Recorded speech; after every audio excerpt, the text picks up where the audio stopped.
Bonjour les gourmands, je vous révèle enfin en vidéo ma recette fétiche de bretzel et de morissettes. Vous savez, les morissettes, ce sont les petits pains bretzel qu'en Allemagne on appelle Laugenbrötchen. J'ai adoré les bretzels dès que je suis allée vivre en Allemagne. J'y ai vécu pendant 7 ans avant de vivre en Espagne et je peux vous dire que j'en mangeais tous les jours. J'en mangeais sous forme de sandwich pour accompagner des plats, c'était devenu mon addiction.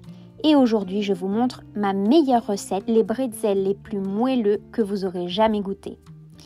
Pour la recette, vous aurez besoin de farine, de sucre, de sel, de levure sèche de boulanger, d'eau, de lait demi-écrémé et de beurre doux. Tous les ingrédients sont détaillés dans la description. Dans le bol d'un robot, vous allez mettre votre eau qui est tiède ainsi que le lait. Puis, vous ajoutez votre sachet de levure sèche de boulanger. Vous ajoutez ensuite le sucre, pas le sel, attention, et la farine. Enfin, vous ajoutez votre beurre doux à température ambiante. Vous commencez à pétrir jusqu'à ce que la pâte devienne bien homogène. En tout, il faudra pétrir 6 minutes.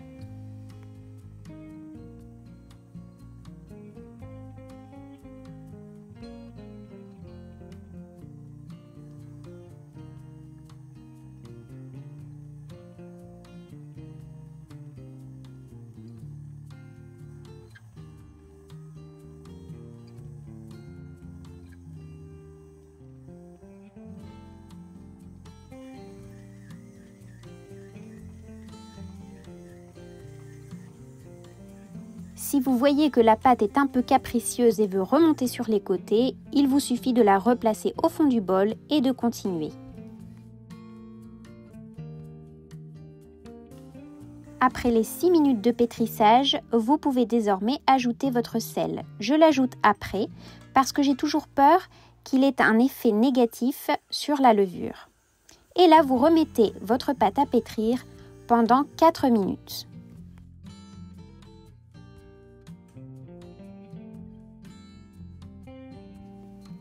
J'ai vérifié le réseau de gluten de la pâte qui n'avait pas l'air complètement développé, mais ne vous inquiétez pas, la pâte va fermenter au frais toute la nuit et c'est ça qui va permettre au gluten de se développer petit à petit.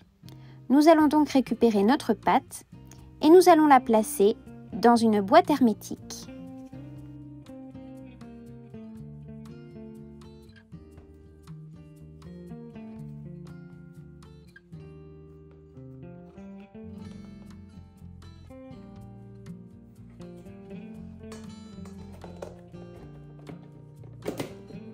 Nous plaçons ensuite notre boîte hermétique au frigo jusqu'au lendemain. Et entre 12 et 24 heures plus tard, vous verrez que votre pâte a bien gonflé, malgré le fait qu'elle ait été au frigo. Cette fermentation longue est parfaite pour réaliser nos bretzels. Débarrassez la pâte de la boîte et faites-en une boule grossièrement. Vous pouvez la plier en deux comme ceci et lui donner une forme un peu plus régulière.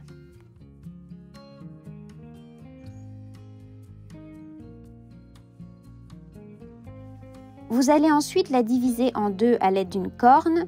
Une des moitiés nous servira à faire les bretzels et l'autre moitié à faire les petits pains bretzel ou morissettes.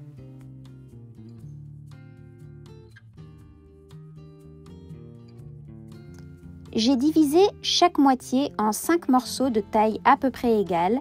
Si vous voulez obtenir des morceaux de taille exactement égale, n'hésitez pas à les peser.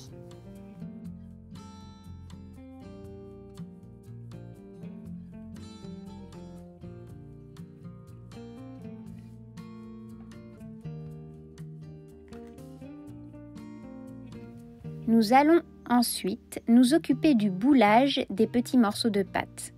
Pour le boulage, il vous suffit de faire rouler la boule de pâte dans la paume de votre main ou entre vos deux mains contre le plan de travail en exerçant une petite pression pour que la pâte se serre bien et que le petit nœud se trouve en dessous de la boule. La peau de la boule doit être bien tirée et le petit nœud doit se trouver sous la boule. N'hésitez pas à utiliser vos deux mains si vous avez des petites mains comme moi et que la boule est un peu grosse pour votre paume.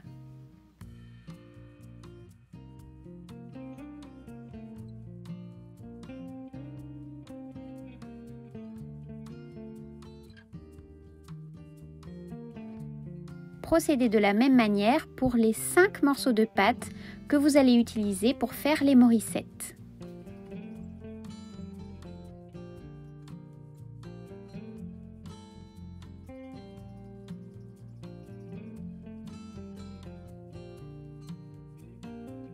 Pour les bretzels, nous allons procéder un peu différemment. Nous donnons un petit massage à nos morceaux de pâte et nous allons les rouler en un long boudin, le plus long possible, de préférence environ 60 à 70 cm de long. Plus le boudin est long, plus il sera facile de former vos bretzels et je vous montre comment le faire juste ici. Vous allez prendre chaque extrémité et les rejoindre au centre, faire une petite boucle et revenir vers le milieu du boudin en fixant chaque petite extrémité au centre du boudin pour que ça adhère bien. N'hésitez pas à pincer la pâte pour que les deux extrémités collent bien et qu'il n'y ait pas de problème lorsque nous allons les pocher dans le bain de bicarbonate. Placez-les avec la soudure en dessous pour qu'ils ne se décollent pas. Je répète le geste pour que vous voyez comment faire avec d'autres bretzels. Vous pouvez également écarter un petit peu plus les extrémités qu'ici. Moi, je n'ai pas beaucoup laissé d'espace, mais vous pouvez les écarter légèrement plus pour qu'il y ait un petit espace entre les deux pointes. Vous voyez, pour cet exemple, par exemple, j'ai écarté les deux pointes et je les ai éloignées l'une de l'autre. Faites rouler le rouleau sur votre plan de travail ou entre vos mains, c'est vous qui décidez.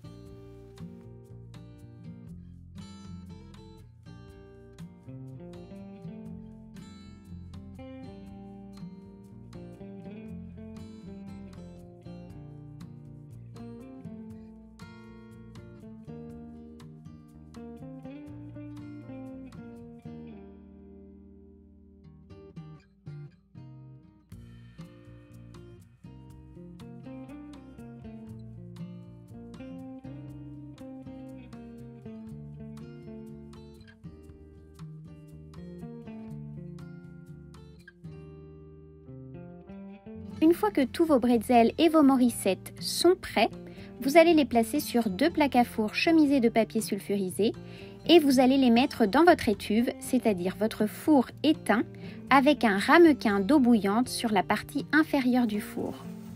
Vous fermez ensuite le four et vous laissez vos pains fermenter pendant 45 minutes.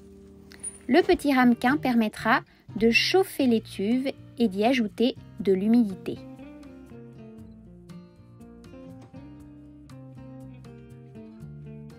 « 45 minutes plus tard, vous pouvez désormais sortir vos morissettes et vos bretzels. Et à présent, nous allons nous occuper du bain de bicarbonate. C'est très important pour colorer les pièces. En attendant, j'ai remis mon ramequin sur une grille au fond du four qui est resté éteint. Nous l'utiliserons pour la cuisson. Maintenant, pour le bain de bicarbonate, nous allons mettre 50 g de bicarbonate de soude et nous allons y verser 1,5 litre d'eau bouillante. Nous mettons ce liquide dans un grand faitout, comme ici, à feu fort, donc à feu maximum. Mon faitout a un fond épais, donc si votre casserole ou votre récipient a un fond moins épais, n'hésitez pas à baisser un petit peu le feu. Ce qu'on veut, c'est que ce soit bouillonnant. Nous allons y faire tremper nos petites boules pour les morissettes une par une pendant environ 20-30 secondes de chaque côté.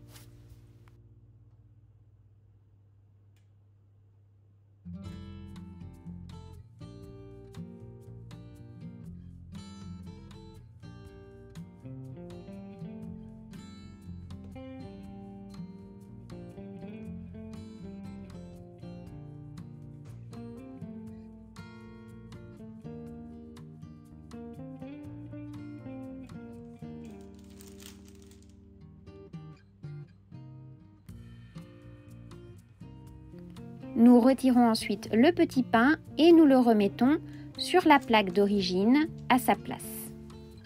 Nous faisons de même avec les autres petites boules.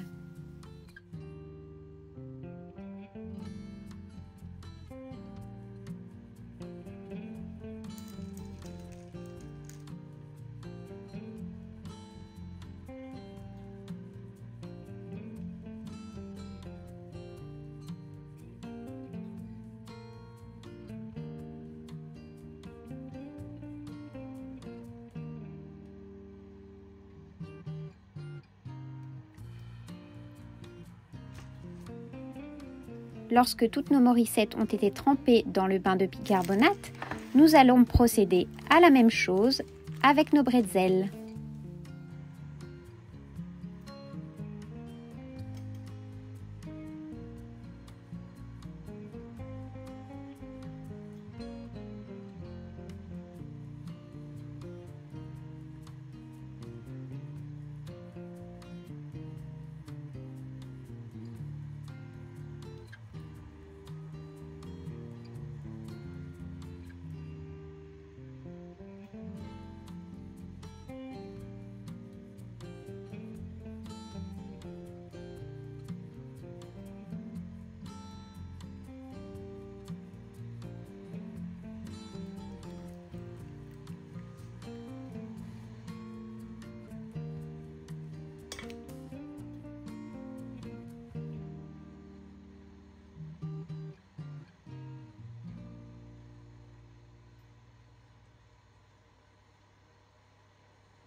Maintenant que tous nos bretzels ont été trempés dans le bain de bicarbonate, nous allons nous occuper de la dorure, un œuf et un peu de lait pour intensifier la couleur des petits pains à la cuisson.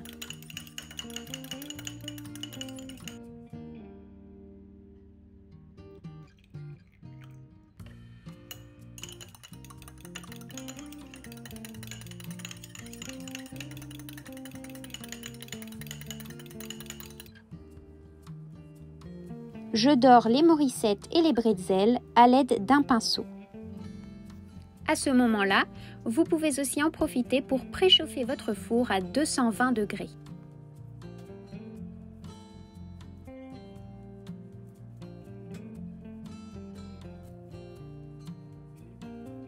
Pour les morissettes, je coupe à l'aide de ciseaux une petite croix tout en haut.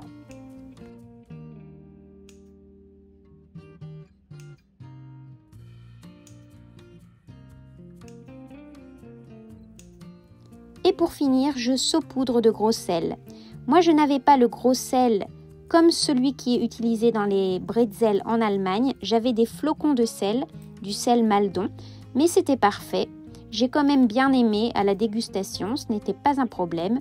Utilisez le gros sel que vous avez sous la main et mettez-en plus ou moins en fonction de vos goûts. Il est maintenant temps d'enfourner tout d'abord nos morissettes. Nous baissons le four à 200 degrés et nous les enfournons. Pour une meilleure cuisson, nous n'allons pas enfourner les morissettes et les bretzels en même temps. Nous allons faire ça plaque par plaque. Vous allez voir que la coloration commence sérieusement à partir de 15 minutes. Et c'est entre 15 et 20 minutes que vous devrez enfourner vos petits pains. Surveillez bien la cuisson et dès qu'ils ont cette couleur, vous pourrez les sortir. Chez moi, la cuisson des morissettes a duré environ 17 minutes.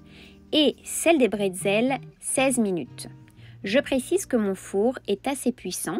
Peut-être que le vôtre prendra un peu plus de temps ou un peu moins, on ne sait jamais. Donc surtout, n'hésitez pas à surveiller la cuisson.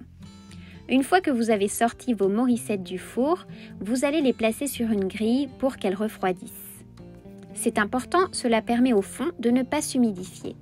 Et dès que vous voyez que vos bretzels ont cette jolie couleur, ils sont prêts. Vous pouvez également les sortir du four.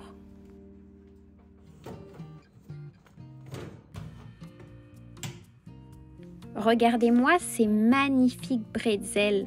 Ça faisait longtemps que je n'en avais pas fait et qu'est-ce que j'adore ça. L'odeur qui se répand dans la maison, c'est un vrai délice. Je suis sûre que vous avez rarement vu des bretzels et des morissettes aussi dodus. Et regardez-moi cette découpe de rêve. La mie est filante. Elle est hyper moelleuse, hyper savoureuse. La petite croûte au bicarbonate, c'est vraiment incroyable. Qu'est-ce que j'aime ça!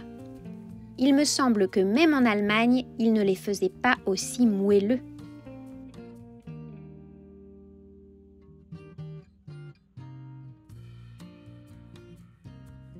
Que faire avec ces morissettes et ces bretzels? Eh bien, vous pouvez accompagner des plats parfaitement. Mais vous pouvez aussi, comme moi, vous réaliser des sandwichs. Moi, j'adore les sandwichs. Et les sandwichs au bretzel, c'est encore meilleur. Je les tartine encore légèrement chaud de beurre demi-sel. J'ajoute ensuite une petite tranche de jambon cuit, de fromage, des fines tranches de concombre coupées à la mandoline, de la bonne tomate et je referme le tout. Il n'y a rien de tel que ce sandwich, il est tout simple et il est tellement délicieux. Alors, qu'est-ce que vous en pensez les gourmands? N'hésitez pas à vous abonner pour plein d'autres recettes. Je vous dis à très vite et bon appétit!